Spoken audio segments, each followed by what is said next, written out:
I'm Pt.1 from RISE, and I was asked to talk a bit about sort of user experiences related to trying to make performing arts or transferring them to the digital domain, and in particular sort of some concepts from sociology, even though I'm not really a sociologist, even though I've been working with it.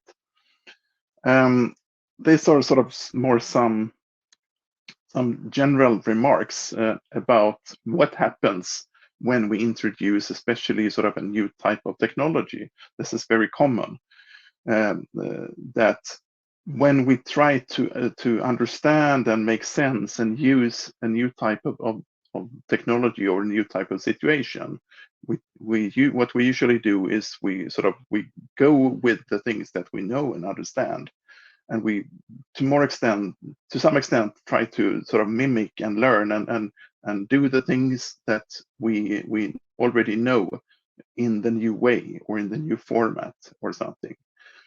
So we can see this historically in many occasions. So for instance, the first cars, they were called horseless carriages, and they essentially were carriages that were supposed to be driven by horses, but with a motor put on them. The very first experimentations with film borrowed a lot from knowledge from sort of the still cameras and still imaging.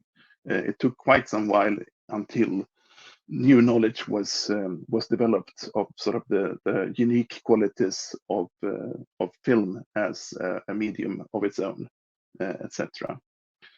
And of course, to some extent, we're in the same situation. If we take a known context and a known format and situation, such as sort of staging something on a stage, such as a theater play or something similar, where we know a lot about the context and how it maps. And as Fredrik said, as a producer, you mainly focus on sort of the show itself and the narrative and the actors and sort of everything related, whereas to some extent sort of the actual building and everything around it, where the show happens. It's context that of course is essential for everything to be able to happen, but it's not your core business as a producer of this event, typically. And if we then try to move that into a digital format, say we put up some cameras and we do live streaming on YouTube or Facebook or something, then we typically sort of miss a lot of important aspects around it, which I will talk a bit more about in this talk. So the context and the user experience can be quite different. I mean, seeing a live streamed show from a theater play on your laptop is not the same experience as being there and being one in the audience in the show. You typically associate other things with the laptop than the theater. There are so many distractions or potential distractions that call for your attention. Whereas when you are in the theater, you basically have full attention at the play for the whole duration of the play. And there are sort of many things around this that we need to take into account.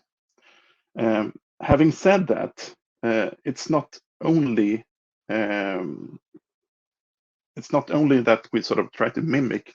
We can also explore new ways of dealing with this new medium or this new sort of channel for showing, in this case, theater or performing arts. Humans typically are quite adaptive to new ways of working and new ways of dealing. So an example of that that sort of shows human adaptability easily is text chat. Text chat originally came from sort of internet relay chat, IRC, and SMSs. That sort of was a technical feature of the GSM phone system to start with.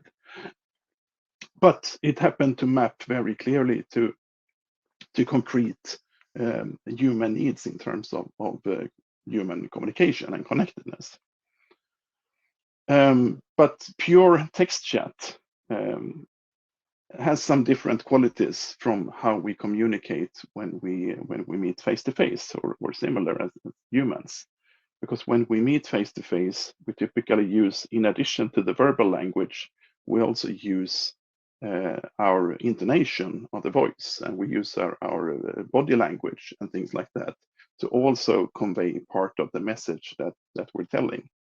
Whereas in text chat, this is stripped away. So there is no such thing in text.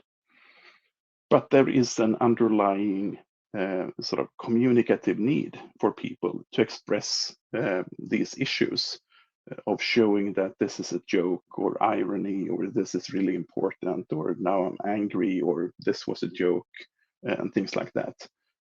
Those kind of things are called paralinguistics in sort of the technical term of that. And quite quickly, they're adapted. People had sort of invented and adapted to a way to deal with this in text-based communication. So they started to use these things we know as smileys or emoticons, short textual abbreviations like LOL and things like that, to fill this gap. And sort of this spread has, or this use of sort of certain textual combinations to address this underlying communicative need has spread rapidly. And I guess you all use it and understand it and are fluent with it, and has been for a long time. And the point really is that we very fluently can switch between different kinds of communication channels. So when we're meeting somebody face to face, or we're using like full video like I'm using right now, then we typically don't use those means because they're not necessary. But when we are engaged in sort of pure text-based chat, we do use them to convey our message in sort of a rich way. And my point with this story is to show that we as humans can quickly adapt to sort of novel ways of using technology that satisfies the underlying human need, be it for communication, be it for expression, be it for social needs, or whatever. So the point is, to some extent, that we don't necessarily have to fully mimic the traditional situation of, for instance, the full experience within a theater when we're doing something digitally. Especially sort of how we do this is a different question. So maybe that is enough to start with for now. So can we take a quick breakout session in this roulette? All right. And discuss how does it work? I mean, to what extent do we try to mimic the well-known situation in the theater, and what is different, and how do we deal with that, and how do we understand that? Okay. So let's do that like a short recap on the discussion question, and then I'm going to introduce everyone to the network roulette.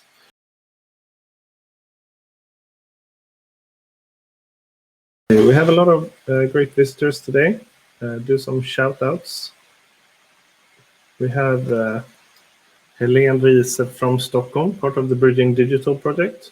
We have Robin Thorman from Stockholm, working at Dockteatern-Institut. We have Tora von Platen from Västerbottensteatern. And then we have Mr. Zetterberg. I don't know if it's Kula or Ola, working at Läderverkstan. Please respond in the comments. Be interesting to hear. Anna Lyrevik, nice to see you here. Curious on where we are at when it comes to digital development in the performing arts. I think that Emma Bexell will introduce us to that. We have two lärare from Järfälla Kultur. Let's see, do we have any comments yet? Niklas Hellberg says that Manny and I were talking about TikTok as an alternative to long streams. I think this is an interesting perspective. Peter, what will your next part of the stream will be? What will it be about? You're muted.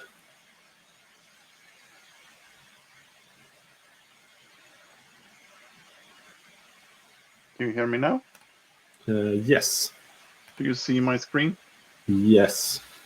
All right. So I'm going to talk a bit about some sort of fundamental sociological concepts that I think it's relevant to try to understand sort of how do we create engagement? How do we create sort of relevant social activities that we can build on, both in the when you're doing things co-located on the stage, but even more so when you're doing it distributed. So one sort of fundamental sociological concept is what we know as social identity. When we talk about identity, I mean, that means different things in different contexts. If you talk about it from a legal point of view, it's sort of it's identical to your body essentially, and that is kind of similar when you talk about it in the digital domain, where you have sort of logins to different digital services. But maybe you also have sort of several logins to the same thing, and you have several email addresses, etc. And this shows to some extent that identity is not just, you don't have just one identity. So in the sociological sense, identity is a highly sort of complex phenomenon. We sometimes say that, or we show different parts of ourselves in different contexts. When we are with our family, we behave in one way. When we are sort of in our professional role at work, maybe we show a different side, a different aspect of ourselves. And when we meet with old friends from high school, for instance, then we behave in a third way, etc. So we have these different social circles where there are sort of some commonalities and some ways, some habits that sort of is associated with them. And all of these different parts of yourself that you show in these social situations, of course, they are you, but it's different facets of you. And sort of this is not only the thing that you are directly involved in sort of different social circles, but to some extent also on a bigger level, sort of more abstract level, that we feel as, for instance, connected to our sort of nationality or sort of cultural origin or things like that. Maybe sort of being Swedish, for instance, isn't really important when we are in Sweden and we meet Swedish people all the day. But if you're out hiking in the Himalayas, for instance, and you happen to meet somebody else who is Swedish speaking, then it actually is a major thing and you feel connected. So, I mean, it depends on the context, the relevance of this. But it's also to show that sort of this sense of identity, it's fundamental, sort of the collection of all these different social identities that you have essentially form the answer to sort of very basic existential questions, sort of these types of deep philosophical questions of the form, like, who am I really? What am I doing in this world? And sort of those types of things. So all these different social identities altogether are really important for us also in that sort of existential way. And in order to build and maintain these social identities, we need to engage in common shared activities, social activities of various sorts. All right. And this is sort of a simplified graph. This is kind of based on observations from Emil Durkheim, who basically sort of built the scientific discipline of sociology in the early 1900s. And what he did as sort of a major study was that he investigated religious communities in France, people who went to church on Sundays. And he tried to understand, because you could see that these people in villages, etc., that went to church every Sunday, they had a very good social cohesion in the group. And they were well connected, and they felt together, and they shared this.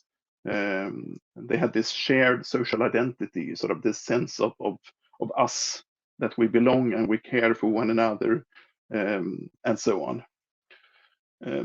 And Durkheim tried to understand this, not from a religious point of view, but from more a scientific and what turned out to be sort of a sociological point of view. And sort of the outcome of those studies was that the essence of what built up this social identity in these groups, and the feeling of connectedness and the feeling of sort of being together, had nothing at all with the religion to do. It was sort of the whole point of this was that you had regular activities like going to church every Sunday that everybody was doing. You dressed up. It was sort of a major thing of the week. So you went there, everybody listened to the preach from the priest, which maybe was not so interesting, at least not to everybody, but everybody shared that experience. And after the Mass, you went outside the church and you discussed and greeted, and you sort of took care of community business. And this was sort of a regular pattern that happened once a week all the time, and that everybody was involved in. And according to Durkheim then, it was the regularity of this and sort of the shared context of this that was important. So there is sort of an attempt to a graph here that shows on the y-axis perceived social relationship. And this can be sort of your relationship to a single person, to a friend, for instance, but it can also be to a social group that you associate with. So it can be with your colleagues, it can be with sort of the people in your class at university or high school, or it can be sort of people that you're engaged with in an association, or it can be people who you share sort of other beliefs with, or other general practices. Maybe you go to a sports club, or maybe you are part of a community engaged in performing arts and sort of going and engaging in that type of cultural form. And the point here on the other axis, you have time. So when you really do something and you're engaged in this, then sort of the perceived feeling of this relationship is on top. And then afterwards, when you do other things in between, it sort of gradually fades away to some extent. So we can make a parallel to the performing arts here, I think. Yeah. I mean, you can show this to many types of experiences. But what we also can see from this is that it is not only sort of the top things that matter. We can just as, I mean, when we're expecting to go to this show, when we read about it or we hear about it from a friend, and we go to buy a ticket, and then sort of when the night arrives, we get in the mood and we dress up and we go there perhaps with a partner or some friends.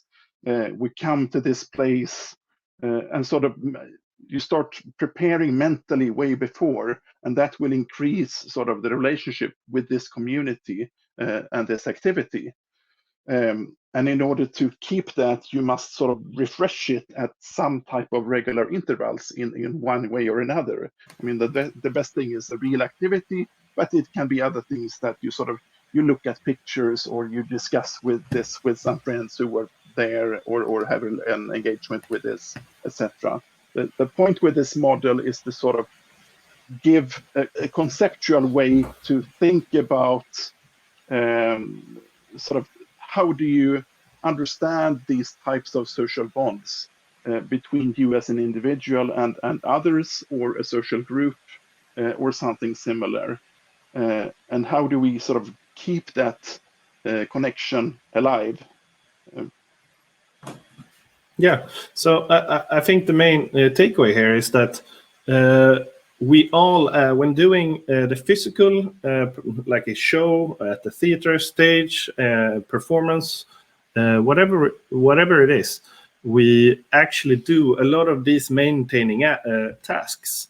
Maybe we send a newsletter. Maybe we have a party in a, like there's you can show up 2 hours early to have a drink in the bar.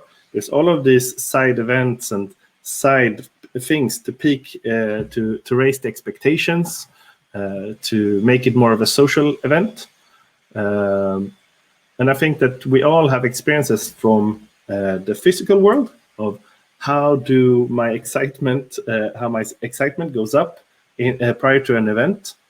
And I think that the struggle here is to also maintain that in the digital world.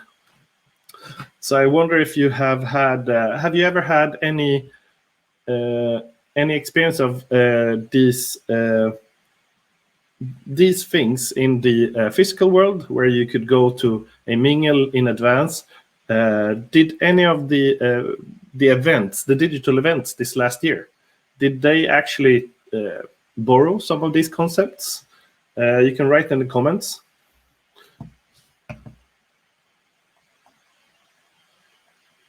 Yeah, and I mean, this was basically sort of one concept I want to bring up now. So I mean, I want you to go back to the networking roulette and sort of discuss this. Does it make any sense?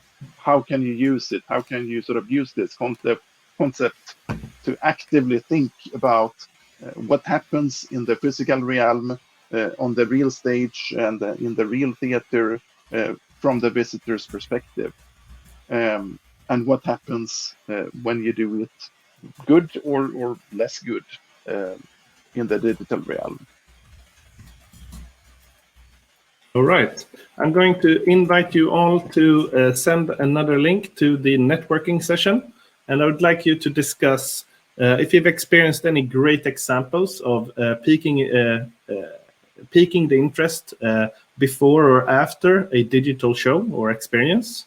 So, or if you haven't, please discuss your favorite ritual or one of these events that pique your interest when you do a physical show.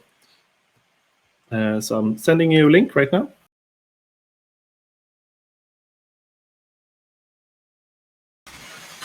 Okay, we are back at the main stage.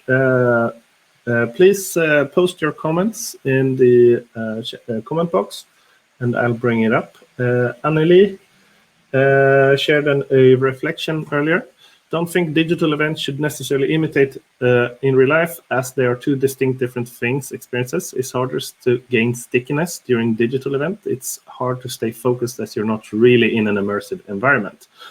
Also mentioning that leaving my seat in a cinema contra exiting a tab, for example, are two distinctly different things, where the end goal is the same, make it end, but one is much easier than the other. This is where gamification and gaming elements in digital events become interesting. Have you explored this area? Be super interesting if you've heard any great examples for this. Nikki D. Dahlström mentions that Scenkonstbiennalen was pretty good with this, the mingle area.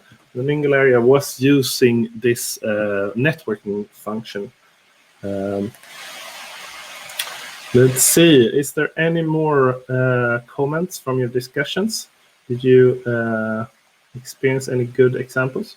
We're going to talk to Emma soon, and she will talk about examples from international, national, and their own examples. Please comment in the comment box, see if there's any examples from this previous year of pre or after event type of mingle situations or extras to gain your attention. Let's get back with Peter. See, let's try to speed it up because we're lagging after. Yeah, all right. So the next thing is sort of related to this, but it's a concept known as interaction rituals that comes from Goffman. And I mean, it has nothing to do with sort of religious rituals or anything like that. It's sort of the rituals in the sense that it's something that happens regularly. So it's essentially sort of events that happen periodically within some social context that create or built, increased, or maintained social cohesion within that group. It can be really simple things like saying hello to your colleagues when you get to work, having breakfast with your family, or dinner, or I mean things like that. Maybe when you meet with your extended family, you sometimes sort of you sing songs together, or you play a board game, or you watch sports together, or something. But the point is that you do this within a specific social group, and it's sort of it's a type of activity that you do regularly in order to maintain the social cohesion and the social identity within that social context.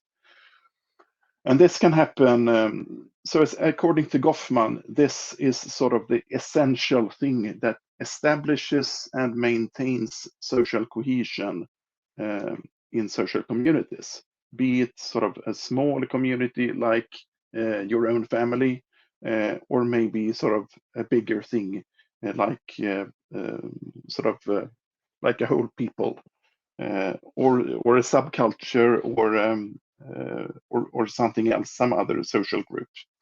So the essential defining characteristics is when you're doing this within that social group, you typically have a mutual focus of attention.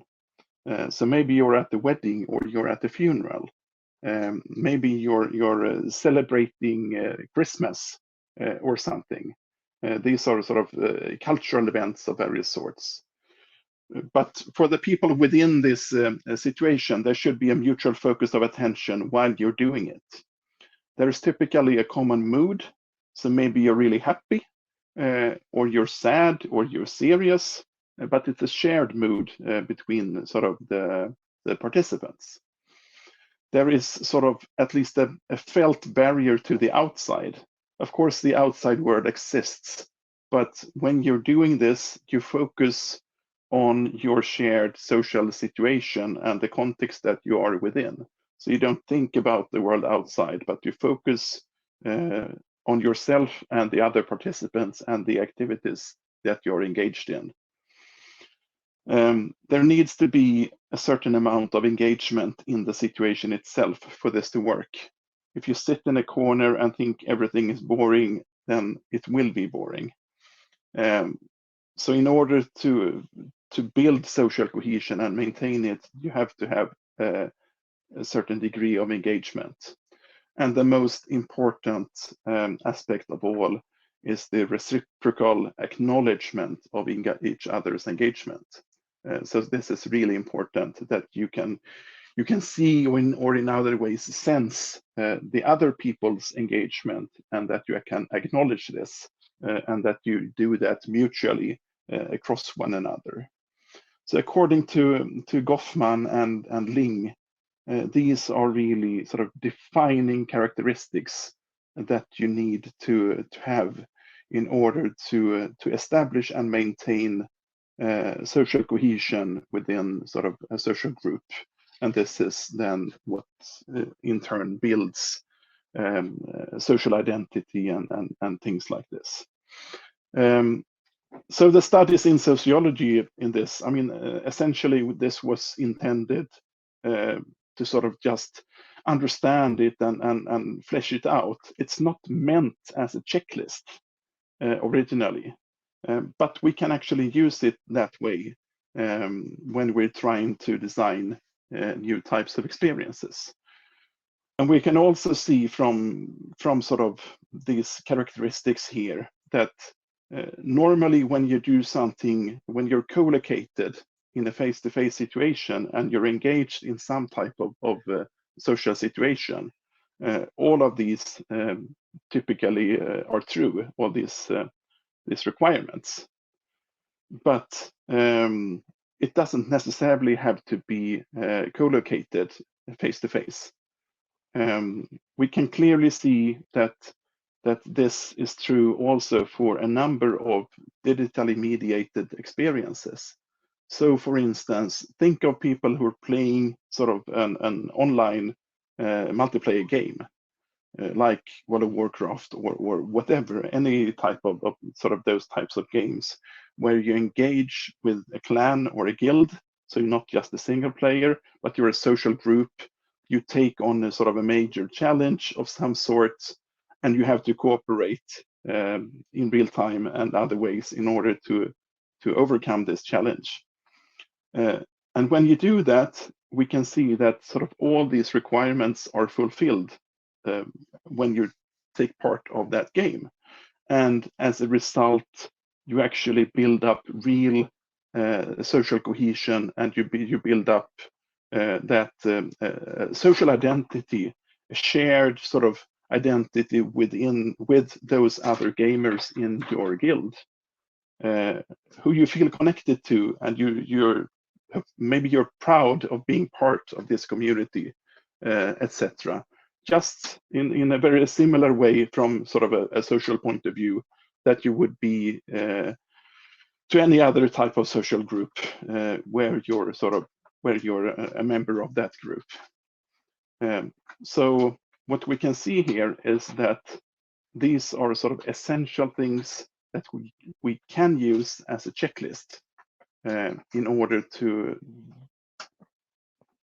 make sure that when we design digitally mediated online experiences, or of course physical experience for that matter, if we want it to be able to establish, to build the space for these interaction rituals to happen, that in turn build social identity.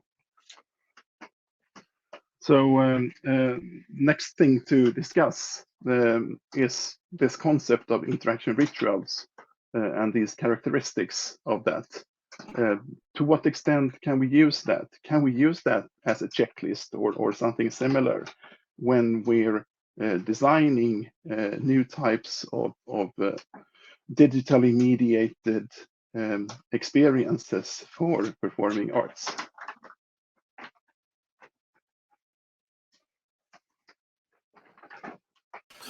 We're moving way over time. So I would like you to, if you have any examples of this, please write them in the comments, and we can have we can discuss them later. Okay. Peter, what is your how much more do you have on this? We need to have people let them have a break before. Yeah, I only have one more slide, and I can take that and wrap up. All right, let's go. So basically, sort of the last thing I wanted to bring up was the blurring of the boundaries between actors and audience and so on. Of course, I'm sure you're quite aware of this already, And we have seen for quite a number of years sort of various trends, not only within sort of culture and arts, but in a lot of areas, driven by the internet and digital services to a large extent. But the focus on sort of co-creation, remixing, active engagement, and sort of agency on terms of the end user, or what used to be the consumer or audience. The internet and digital services, digital technologies, smartphones, they support and enhance this. Some of this we have seen for a long time, and also without the help of any digital technologies, such as improvisational theater and LARPing and so on, which already has a lot of this built in to its character. Even though it can be sort of enhanced and mediated also by digital technologies. We have social media, online games of all kinds, sort of Twitch, and how a lot of people sort of watch online gaming and e-gaming. So my point here, what I wanted to bring up, was to more think about what does this mean in the long run for new opportunities of sort of performing arts as such. When we're moving into sort of a digitally distributed and mediated domain, to what extent is it still theater or performing arts? Is it morphing into something partially different? Is it transforming the art form and the practice related to theater and performing arts? Or is it just sort of showing it, sort of transforming the stage and the experience, but the actual sort of art form is more or less the same? Or is it transforming? And if so, in what way?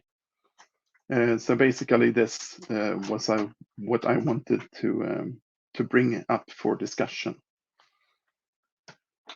And this is just sort of a summary of these 4 issues that I've been talking about. So I think there's a lot of interesting examples from the attendees. Nick D is talking about TO virtual event, virtual platforms. He's asking about if anyone tried. Anneli is answering with there's a lot of other platforms like Sims, Second Life that were popular. You can obviously use the links in the comments. I think we're moving towards a new possibilities. The digital platforms, just like Anneli suggested, they shouldn't probably be a copy of the physical world. But also at the same time, just like you say, Peter, we're blurring the boundaries between actors and audience with these new platforms. What do you believe is the future? What do you believe is going to happen? I think, I mean, just like in many other areas, we're sort of broadening the stage. We're partly morphing into new things. I mean, new sub-genres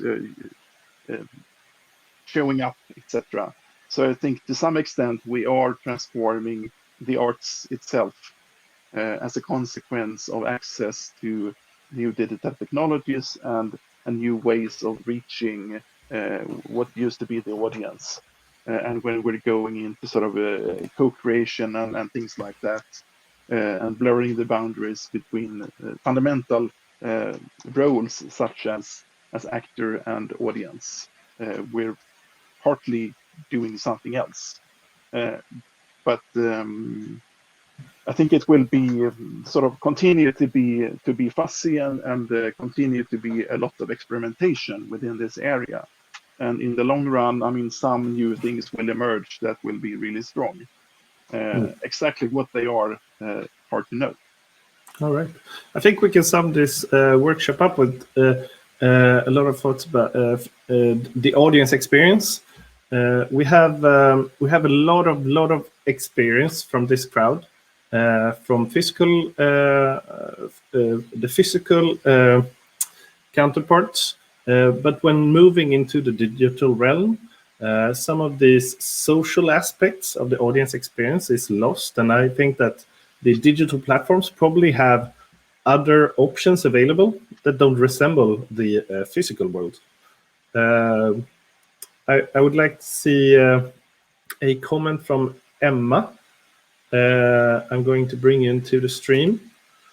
We're going to discuss, we're going to have a workshop with you really soon. The format is going to continue on the main stage, but I'm just letting everyone know that we're going to do a break 5 minutes after this, and then we're getting back with Emma. So big thanks to Pt.1.